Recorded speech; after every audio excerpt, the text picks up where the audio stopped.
I was sitting at a round table with executives one day, and a person that is highly successful, I could tell, was a little discouraged. And he said, "John, I've hit every goal of my life.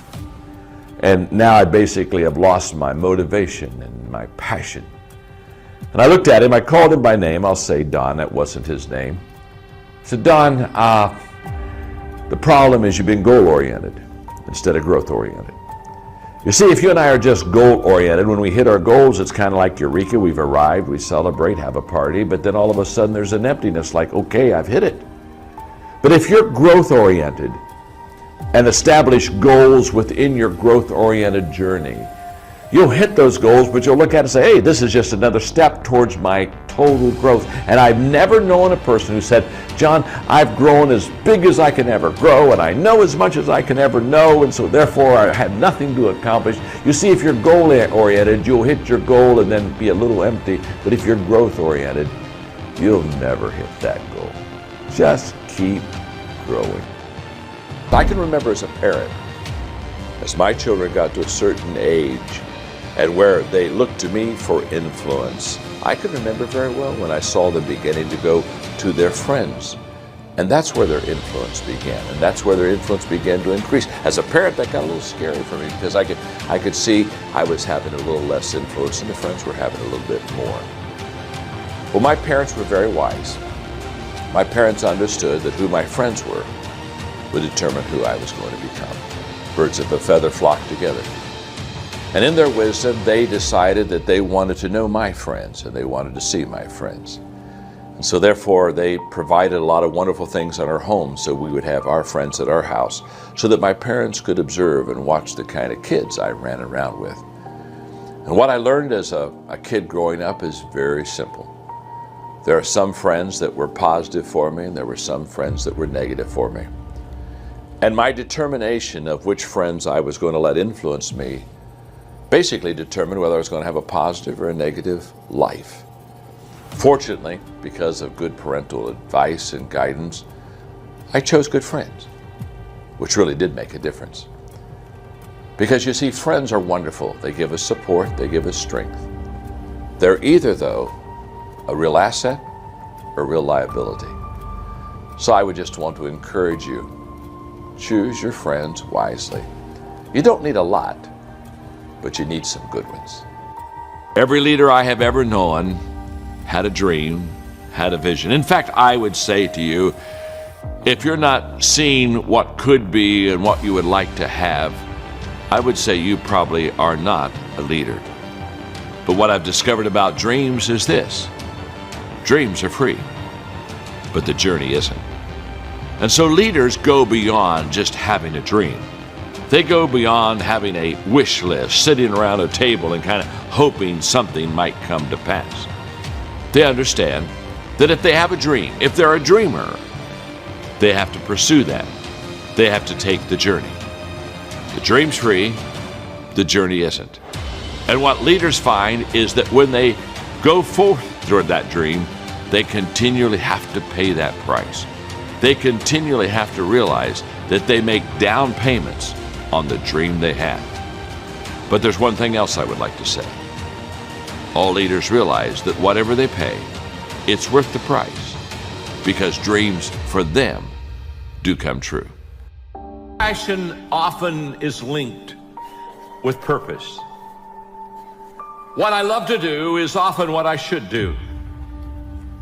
We have been created within us the capacity to have things that we enjoy greatly. And a lot of times there is a definite relationship between what I am in love with and what I should be doing. We are created and wired in such a way that passion and purpose many times comes together. And passion is the great energizer. Once you have passion, you have energy. Once you find your passion, you find your purpose, there is something energetic about it. You have never known a person who was passionate that lacked energy. We talk about high energy people, we talk about low energy people. There's no such thing as like low energy people or high energy people. If you have high energy, you have passion. If you have low energy, you don't have any passion. You know, some people, they're already dead. They haven't made it official yet.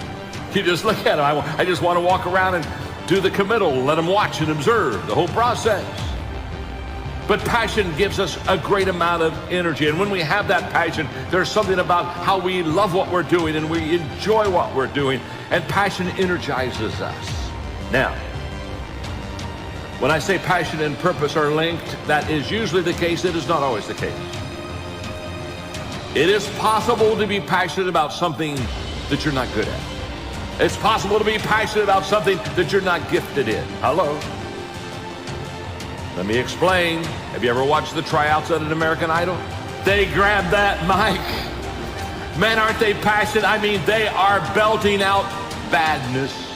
But I mean, they're belting it out. I mean, they are sincere. They are loving it. They just are they are passionately bad. And every set in America, people grabbing remotes and hitting mute, and, oh, dear God, shut them up. Help them. Help me, help us all, heal them, heal me, strike me with deafness, do something, strike them with speechlessness. Oh, come on, just do it. Now, maybe this doesn't, have you ever thought about this? Every time I see something like this, I always have a question. Every time whenever I see somebody that's just really passionate about something that they're not good at, I just always ask myself, where are their friends? Come on, talk to me a moment, huh? Where are their friends? I mean, don't you think you should just sit down at the table and get a bottle of water and say, my name is John, and I'm your friend. I just want you to know you can't sing. So it's possible to be passionate about something that you're not good at.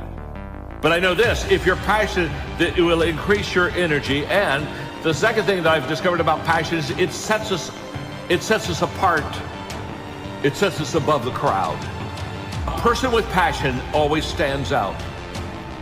The world is so full of apathy. It's so full of average. It's so full of whatever. So once you have passion and once you have a sense of energy in your life, it just sets you apart. It distinguishes you. It already gives you what I would call a head start in success in life. You and I both know that God's gift to us is our potential, and our gift back to Him is what we do with our potential. Perhaps the greatest insult that we can ever give to our Creator is to be a slacker, to somehow have these gifts and have these opportunities and have this potential and do nothing with it. I would suggest today that you believe in yourself as much as God believes in you. He created you for greatness. Now, that's how He created you. You determine how great you become. He has already given you the potential, and He's already given you the opportunity. Your response? Either seize the moment in the day and become all that you possibly can be, or slack in the moment and basically rest and just let things come to you. I encourage you on Minute with Maxwell. Take the potential that you have been given as a gift. And the way to say thanks to that gift is by giving your life your very best.